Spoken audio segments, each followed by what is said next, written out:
பலன் இல்லாத நேரங்களில் பலன் கொடுக்கிற தேவன்.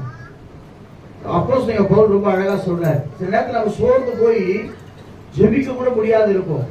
அப்ப அந்த ரோமர் நிருபம் 8ஆம் அதிகாரத்தை நீங்க வாசிச்சு பாருங்க. அந்தபடியே ஆவியானவர் நம்முடைய பலனில் நமக்கு உதவி செய்கிறார். நாம் ஏற்றபடி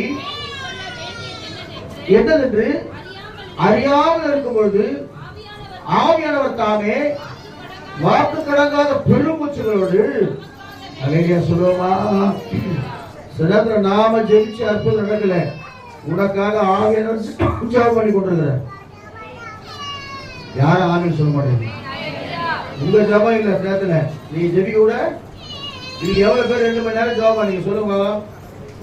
2 முழங்கால் படிக்கிட்டு 2 மணி நேரம் அப்படியே ஜெபம் பண்ணு சொல்லுங்க. நான் சொல்ல முடியாது. ஆனா வேதம் சொல்லுகிறது